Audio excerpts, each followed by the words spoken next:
मंत्रों से बढ़ के तेरा नाम। जय श्री राम, जय श्री राम, जय श्री राम, राजा राम, जय श्री राम, जय श्री। ನೀವು ನೋಡ್ತಾ ಇದ್ದೀರಾ ಇಮ್ಮಡಿ Pulakeshi Kannada YouTube channel. I M your Vani of hope. ಇವತ್ತಿನ ದಿವಸ ನಾವು 9ನೇ ತರಗತಿ ಸಿರಿ ಕನ್ನಡ ಪ್ರಥಮ ಭಾಷೆ ಭಾಗ 1ರ ಪರಿವಿಡಿಯಲ್ಲಿರ್ತಕ್ಕಂತಹ ಗದ್ಯ ಭಾಗದಲ್ಲಿರುವ ರಾಮರಾಜ್ಯ ಕೃತಿಕರು ಎನ್ ರಂಗನಾಥ್ ಶರ್ಮಾ ಅವರು. ಇದರ ಪ್ರಶ್ನೋತ್ತರಗಳನ್ನು ನಾವು ನೋಡೋಣ ಸ್ನೇಹಿತರೆ, ಮತ್ತು ಕವಿ ಪರಿಚಯ, ಪದಗಳ ಅರ್ಥವನ್ನು ಕೂಡ ನೋಡೋಣ ಸ್ನೇಹಿತರೆ. ರಾಮರಾಜ್ಯ ಕೃತಿಕರು ಎನ್ ರಂಗನಾಥ ಶರ್ಮಾ. ಈಗ ನಾವು ಎನ್ ರಂಗನಾಥ್ ಶರ್ಮಾ ಅವರ ಪರಿಚಯವನ್ನು ತಿಳಿದುಕೊಳ್ಳೋಣ. ರಾಮರಾಜ್ಯ ಲೇಖಕರ ಪರಿಚಯ. ಎನ್ ರಂಗನಾಥ್ ಶರ್ಮಾ ಕನ್ನಡ ಮತ್ತು ಸಂಸ್ಕೃತ ಭಾಷೆಗಳಲ್ಲಿ ಪ್ರಕಾಂಡ ಪಾಂಡಿತ್ಯ ಹೊಂದಿರುವ ಹಿರಿಯ ಸಾಹಿತಿ. ಎಸ್ ರಂಗನಾಥ್ ಶರ್ಮಾ ಅವರು 1916ರಲ್ಲಿ ಶಿವಮೊಗ್ಗ ಜಿಲ್ಲೆಯ ಸೊರಬ ತಾಲೂಕಿನ ನಡಹಳ್ಳಿ ಗ್ರಾಮದಲ್ಲಿ ಜನಿಸಿದರು. ಇವರು ಬೇಲೂರಿನ ಸಂಸ್ಕೃತ ಪಾಠಶಾಲೆಯ ಅಧ್ಯಾಪಕರಾಗಿ, ಬೆಂಗಳೂರಿನ ಚಾಮರಾಜೇಂದ್ರ ಸಂಸ್ಕೃತ ಮಹಾವಿದ್ಯಾಲಯದಲ್ಲಿ ವ್ಯಾಕರಣ ಪ್ರಾಧ್ಯಾಪಕರಾಗಿ ಸೇವೆ ಸಲ್ಲಿಸಿದ್ದಾರೆ. ಇವರು ಏಕಚಕ್ರಂ, ಬಾಹುಬಲಿ ವಿಜಯಂ, ಗುರುಪಾರಮಿತ್ರಚರಿತಂ, ಗೊಮ್ಮಟೇಶ ಪಂಚಕಂ ಮೊದಲಾದ ಸಂಸ್ಕೃತ ಕೃತಿಗಳನ್ನು, ಭಾಷಾಂತರ ಪಥ, ಲೌಕಿಕ ನ್ಯಾಯಗಳು, ಸೂಕ್ತಿವ್ಯಾಪ್ತಿ, ಉಪನಿಷತ್ತಿನ ಕಥೆಗಳು, ವಾಲ್ಮೀಕಿ ಮುನಿಗಳ ಹಾಸ್ಯಪ್ರವೃತ್ತಿ ಮೊದಲಾದ ಕನ್ನಡ ಕೃತಿಗಳನ್ನು, ಅಮರಕೋಶ, ವಿದುರನೀತ, ಶ್ರೀಮದ್ ಭಗವದ್ಗೀತಾದ ದಶಮಸ್ಕಂದ, ವ್ಯಾಖ್ಯಾಪದಿಯ, ಬ್ರಹ್ಮಕಾಂಡ, ವಿದ್ಯಾರಣ್ಯರ ಪಂಚದಶಿ ಮೊದಲಾದ ಅನುವಾದ ಕೃತಿಗಳನ್ನು ರಚಿಸಿದ್ದಾರೆ. ಇವರ ಪಾಂಡಿತ್ಯ ಹಾಗೂ ವಿದ್ವತ್ತಿಗೆ ರಾಷ್ಟ್ರ ಪ್ರಶಸ್ತಿ, ರಾಜ್ಯೋತ್ಸವ ಪ್ರಶಸ್ತಿ, ಗೌರವ ಡಾಕ್ಟರೇಟ್, ಚುಂಚಶ್ರೀ ಪ್ರಶಸ್ತಿ ಹಾಗೂ ಮಹಾಮಹೋಪಾಧ್ಯಾಯ ಎಂಬ ಅಭಿದಾನವೂ ಲಭಿಸಿದೆ. ಇವರು 2014ರಲ್ಲಿ ತಮ್ಮ 98ನೇ ವಯಸ್ಸಿನಲ್ಲಿ ನಿಧನರಾದರು. ಈಗ ನಾವು ಪದಗಳ ಅರ್ಥವನ್ನು ನೋಡೋಣ. ಮೊದಲನೇದಾಗಿ ನಾರುಮುಡಿ. ನಾರುಮುಡಿ ಅಂದರೆ ಸನ್ಯಾಸಿಗಳು ವನವಾಸದಲ್ಲಿರುವವರು ಧರಿಸಿರುವ ಸಾಧಾರಣವಾದ ನಾರಿನ ಬಟ್ಟೆ. ಕೃಶ, ನಿತ್ರಣ, ಸಾವಧಾನ, ನಿಧಾನ, ಗಡಿಬಿಡಿ ಇಲ್ಲದೆ ಮಂತ್ರಾಲೋಚನೆ, ಮಂತ್ರಿಗಳು, ಸಚಿವ ಸಂಪುಟದ ಮೊದಲಾದ ಉನ್ನತಾಧಿಕಾರಿಗಳನ್ನು ಜೊತೆಗಿರಿಸಿಕೊಂಡು ನಡೆಸುವ ಮುಖ್ಯ ಸಭೆ. ಇಲ್ಲಿ ಪ್ರಮುಖ ವಿಷಯಗಳಿಗೆ ಸಂಬಂಧಿಸಿದಂತೆ ದೀರ್ಘವಾದ ಸಮಾಲೋಚನೆ ನಡೆಸಿ ಮಹತ್ವದ ನಿರ್ಧಾರಗಳನ್ನು ಕೈಗೊಳ್ಳುವುದು. ಅಮಾತ್ಯ ಎಂದರೆ ಮುಖ್ಯ ಸಚಿವ. ಗೋಪ್ಯ, ಗೌಪ್ಯ, ರಹಸ್ಯ. ಪರ್ಯಾಲೋಚಿಸು, ಚಿಂತಿಸು ಅಥವಾ ಸಮಾಲೋಚಿಸು. ಸಾಮಂತ ರಾಜರು, ಮಹಾರಾಜ ಅಥವಾ ಚಕ್ರವರ್ತಿಯ ಕೈ ಕೆಳಗಿರುವ ಸಣ್ಣ ಪ್ರಾಂತ್ಯಗಳ ಒಡೆಯರು. ಇವರು ಮುಖ್ಯ ರಾಜನಿಗೆ ನಿಗದಿತವಾಗಿ ಕಪ್ಪ ಕಾಣಿಕೆಗಳನ್ನು ಸಲ್ಲಿಸುತ್ತಾ ತಮ್ಮ ಪ್ರಾಂತ್ಯಗಳನ್ನು ಸ್ವತಂತ್ರವಾಗಿ ಆಳುತ್ತಿರುತ್ತಾರೆ. ಮೇಧಾವಿ, ಬುದ್ಧಿವಂತ. ಶ್ರೇಯಸ್ಸು, ಲಾಭ, ಜಯ, ಕೀರ್ತಿ. ಅನುಜ, ಸೋದರ. ಇದಕ್ಕೆ ಸಂಬಂಧಿಸಿದ ಹಾಗೆ ತನುಜ ಅಂದರೆ ಮಗ, ಅಗ್ರಜ ಅಂದರೆ ಅಣ್ಣ. ಕಾರ್ಯದಕ್ಷ, ಕೆಲಸ ಕಾರ್ಯಗಳಲ್ಲಿ ಪರಿಣಿತ. ಕೆಲಸಗಳನ್ನು ಅತ್ಯಂತ ಸಮರ್ಥವಾಗಿ ಮಾಡಿ ಮುಗಿಸಬಲ್ಲವನು. ಜ್ಞಾತಿ, ಸಂಬಂಧಿಕ. ಒಮ್ಮನಸ್ಸು, ಒಂದೇ ಮನಸ್ಸು ಅಥವಾ ಎರಡನೇ ಯೋಚನೆಯಿಲ್ಲದೆ. ಉಪೇಕ್ಷೆ, ಉದಾಸೀನ ಅಥವಾ ಕಡೆಗಣನೆ. ದುರ್ಗ, ಕೋಟೆ. ಧನುರ್ಧಾರಿ, ಬಿಲ್ಲು ಬಾಣಗಳನ್ನು ಹಿಡಿದ. ನಾಸ್ತಿಕ ಬುದ್ಧಿ, ವೇದಗಳನ್ನು ದೇವರನ್ನು ನಿರಾಕರಿಸಿ ಸ್ವತಂತ್ರವಾಗಿ ವರ್ತಿಸುವುದು. ಪರಂಪರೆಯನ್ನು ಧಿಕ್ಕರಿಸುವುದು. ಅನವಧಾನ, ಗಮನ ಕೊಡದಿರುವುದು. ಉದಾಸೀನತೆ. ಈಗ ನಾವು ಅಭ್ಯಾಸದಲ್ಲಿರ್ತಕ್ಕಂತಹ 1 ವಾಕ್ಯದ ಪ್ರಶ್ನೆಗಳು, 5-6 ವಾಕ್ಯದ ಪ್ರಶ್ನೆಗಳು, 8-10 ವಾಕ್ಯದ ಪ್ರಶ್ನೆಗಳು, ಸಂದರ್ಭ ಸಹಿತ ಸ್ವಾರಸ್ಯವನ್ನು ಈಗ ಉತ್ತರ ನಿಮ್ಮ ಮುಂದೆ. ಈ ಕೆಳಗಿನ ಪ್ರಶ್ನೆಗಳಿಗೆ 1 ವಾಕ್ಯದಲ್ಲಿ ಉತ್ತರಿಸಿ. 1ನೇದು, ಅಮಾತ್ಯರು ಯಾವ ವಿಷಯದಲ್ಲಿ ನಿಪುಣರಾಗಿರಬೇಕು? ಉತ್ತರ: ಅಮಾತ್ಯರು ರಾಜ್ಯಶಾಸ್ತ್ರ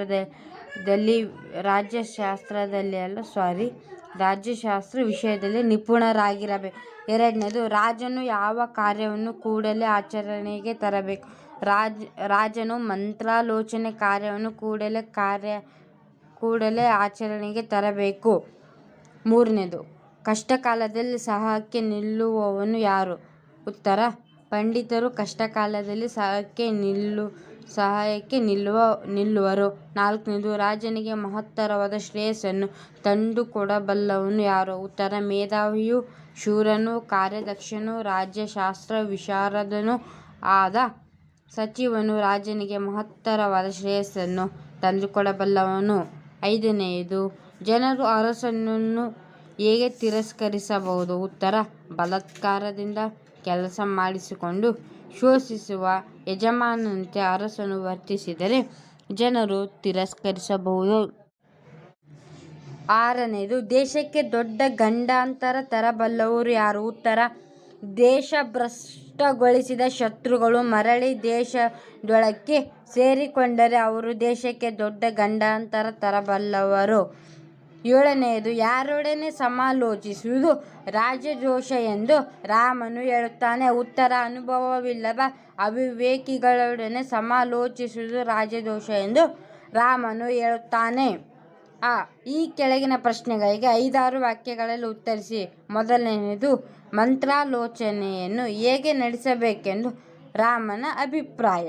ಉತ್ತರ: ರಾಜ್ಯಶಾಸ್ತ್ರ ನಿಪುಣರಾದ ಅಮಾತ್ಯರೊಂದಿಗೆ ಮಂತ್ರಾಲೋಚನೆಯನ್ನು ಗೌಪ್ಯವಾಗಿ ನಡೆಸಬೇಕು. ಮಂತ್ರಾಲೋಚನೆಯ ವಿಷಯವು ಕಾರ್ಯರೂಪಕ್ಕೆ ಬರುವುದರೊಳಗೆ ರಾಷ್ಟ್ರದಲ್ಲಿ ಬಹಿರಂಗವಾಗಬಾರದು. ಅಲ್ಪ ಪ್ರಯತ್ನದಿಂದ ಬಹುಫಲವನ್ನು ಕೊಡತಕ್ಕ ಕಾರ್ಯವನ್ನು ಕೂಡಲೇ ಆಚರಣೆಗೆ ತರಬೇಕು. ಆಚರಣೆಗೆ ತರಬೇಕೆಂದಿರುವ ಮಂತ್ರಾಲೋಚನೆಯು ಮೊದಲೇ ಸಾಮಂತ ರಾಜರಿಗೆ ತಿಳಿಯಬಾರದು ಮತ್ತು ಅದು ಸಾಮಂತರಿಗೆ ಗೊತ್ತಾಗುವಷ್ಟರಲ್ಲಿ ಪೂರ್ಣವಾಗಿ ನಡೆದು ಹೋಗಿರಬೇಕು. ಇಲ್ಲವೇ ಅರ್ಧದಷ್ಟಾದರೂ ಆಚರಣೆಯಲ್ಲಿ ಬಂದಿರಬೇಕು. ರಾಜನಾಗಲಿ ನಡೆಸಿದ ಮಂತ್ರಾಲೋಚನೆಯು ಊಹೆಯಿಂದಲೂ ಯುಕ್ತಿಯಿಂದಲೂ ಜನರಿಗೆ ತಿಳಿದು ಬಹಿರಂಗವಾಗದಂತೆ ಎಚ್ಚರವಹಿಸಬೇಕು. ಇನ್ನು 2ನೇ ಪ್ರಶ್ನೆ, ರಾಜ್ಯದ ಅಮಾತ್ಯರಲ್ಲಿ ಯಾವ ಗುಣಗಳಿರಬೇಕು? ಉತ್ತರ: ಅಮಾತ್ಯನು ರಾಜ್ಯಶಾಸ್ತ್ರದಲ್ಲಿ ನಿಪುಣನಾಗಿರಬೇಕು. ಮಂತ್ರಾಲೋಚನೆಯನ್ನು ಗೌಪ್ಯವಾಗಿ ಇಡುವವನಾಗಿರಬೇಕು. ಮೇಧಾವಿಯೂ ಶೂರನೂ ಕಾರ್ಯದಕ್ಷನೂ ರಾಜ್ಯಶಾಸ್ತ್ರ ವಿಶಾರದನೂ ಆಗಿರಬೇಕು. ಲಂಚವನ್ನು ತೆಗೆದುಕೊಳ್ಳಲಾರದವರೂ ಪ್ರಾಮಾಣ್ಯದ ವಿಷಯದಲ್ಲಿ ಸಂದೇಹಾತೀತರೂ ಆಗಿರಬೇಕು. ರಾಜನು ಒಂದು ವೇಳೆ ಪ್ರಜೆಗಳಿಗೆ ಉಗ್ರದಂಡನೆಯನ್ನು ವಿಧಿಸಿ ರಾಷ್ಟ್ರವನ್ನು ಉದ್ವೇಗಗೊಳಿಸಲು ತೊಡಗಿದರೆ ಅದನ್ನು ಒಪ್ಪದೆ ರಾಜನನ್ನು ತಡೆದು ನಿಲ್ಲಿಸಲು ಮುಂದೆ ಬರುವವರಾಗಿರಬೇಕು. ಇನ್ನು 3ನೇ ಪ್ರಶ್ನೆ, ಯಾವ 3 ವ್ಯಕ್ತಿಗಳನ್ನು ರಾಜನು ತ್ಯಜಿಸಬೇಕು? ಏಕೆ? ಉತ್ತರ: ಉಪಾಯದಿಂದ ಹಣ ಕೀಳುವ ವೈದ್ಯನನ್ನು, ಒಡೆಯನನ್ನೇ ದೂಷಿಸುವ ಸೇವಕನನ್ನು, ಖಜಾನೆಯ ಐಶ್ವರ್ಯದ ಮೇಲೆ ಕಣ್ಣಿಟ್ಟಿರುವ ಸೈನಿಕನನ್ನು ರಾಜನು ತ್ಯಜಿಸಬೇಕು. ಇಲ್ಲದಿದ್ದರೆ ಈ ವ್ಯಕ್ತಿಗಳ ಕುತಂತ್ರದಿಂದಲೇ ವಿಪತ್ತಿನಲ್ಲಿ ರಾಜನು ಸಿಕ್ಕಿಕೊಳ್ಳುವನು. ಆದುದರಿಂದ ಇಂಥವರಿಗೆ ಉಗ್ರ ಶಿಕ್ಷೆಯನ್ನು ನೀಡಿ ಇಂಥವರನ್ನು ತನ್ನಿಂದ ದೂರವಿಡಬೇಕು. ಇನ್ನು 4ನೇ ಪ್ರಶ್ನೆ, ದೂತನು ಹೇಗಿರಬೇಕು? ಉತ್ತರ: ದೂತನು ಕಾರ್ಯಸಮರ್ಥನೂ ಪ್ರತಿಭಾಶಾಲಿಯೂ ಆಗಿರಬೇಕು. ಹೇಳಿ ಕಳಿಸಿದ ಸಂದೇಶವನ್ನಷ್ಟೇ ತಿಳಿಸುವ ಸತ್ಯವಂತನಾಗಿರಬೇಕು. ವ್ಯಕ್ತಿ ವಸ್ತುಗಳ ಮೌಲ್ಯವನ್ನು ಯೋಗ್ಯತೆಯನ್ನು ಸರಿಯಾಗಿ ಗುರುತಿಸಬಲ್ಲ ನಿಷ್ಣಾತನಾಗಿರಬೇಕು. 5ನೇ ಪ್ರಶ್ನೆ, ಸೇವಕರ ವಿಷಯದಲ್ಲಿ ರಾಜನು ಹೇಗೆ ವರ್ತಿಸಬೇಕು?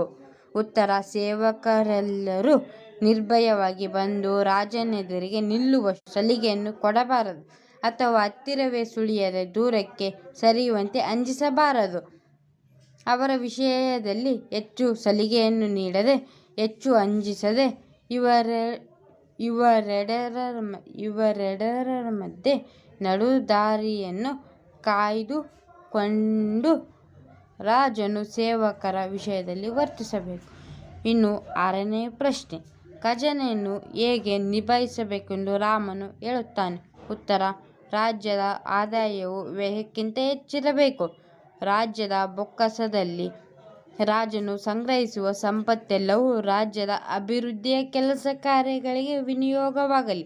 ಖಜಾನೆಯನ್ನು ಬರಿದುಗೊಳಿಸಬಾರದು. ಹಾಗೆಂದು ಖಜಾನೆಯನ್ನು ತುಳುಕುವಷ್ಟು ತುಂಬಿಸಿಕೊಳ್ಳಲು ಅನರ್ಥ. ಅನ್ಯಾಯಗಳ ಮಾರ್ಗವನ್ನು ಹಿಡಿಯಬಾರದೆಂದು ರಾಮನು ಖಜಾನೆಯನ್ನು ನಿಭಾಯಿಸುವ ಪರಿಯನ್ನು ಈ ಕೆಳಗಿನ ಪ್ರಶ್ನೆಗಳಿಗೆ 8-10 ವಾಕ್ಯಗಳಲ್ಲಿ ಉತ್ತರಿಸಿ. ಮೊದಲನೆಯದು, ರಾಜ್ಯಾಡಳಿತದ ವಿಷಯದಲ್ಲಿ ರಾಮನ ಉಪದೇಶವನ್ನು ಸಂಗ್ರಹವಾಗಿ ಬರೆಯಿರಿ. ಉತ್ತರ: ರಾಜ್ಯವನ್ನು ಆಳತಕ್ಕವರಿಗೆ ಮಂತ್ರಾಲೋಚನೆಯೇ ಮುಖ್ಯವಾದದ್ದು. ರಾಜ್ಯಶಾಸ್ತ್ರ ನಿಪುಣರಾದ ಅಮಾತ್ಯರು ಮಂತ್ರಾಲೋಚನೆಯನ್ನು ಗೌಪ್ಯವಾಗಿಟ್ಟಿರಬೇಕು. ಮೇಧಾವಿಯೂ ಶೂರನೂ ಕಾರ್ಯದಕ್ಷನೂ ರಾಜ್ಯಶಾಸ್ತ್ರ ವಿಶಾರದನೂ ಆದ ಸಚಿವನನ್ನು ರಾಜನು ಹೊಂದಿರಬೇಕು. ಅವನು ರಾಜ್ಯದ ಆಡಳಿತದಲ್ಲಿ ರಾಜನಿಗೆ ಮಹತ್ತರವಾದ ಶ್ರೇಯಸ್ಸನ್ನು ತಂದುಕೊಡುವನು.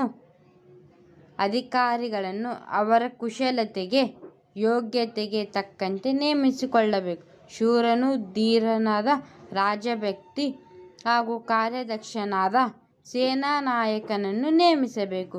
ಸೈನಿಕರಿಗೆ ಸಕಾಲಕ್ಕೆ ಆಹಾರ ಸಾಮಗ್ರಿ ವೇತನ ನೀಡಿ ರಾಜನು ಚೆನ್ನಾಗಿ ನೋಡಿಕೊಳ್ಳಬೇಕು. ದೇಶದಲ್ಲಿಯೇ ಹುಟ್ಟಿ ಬೆಳೆದ ವಿದ್ವಾಂಸನನ್ನು ದೂತನನ್ನಾಗಿ ನೇಮಿಸಿಕೊಳ್ಳಬೇಕು.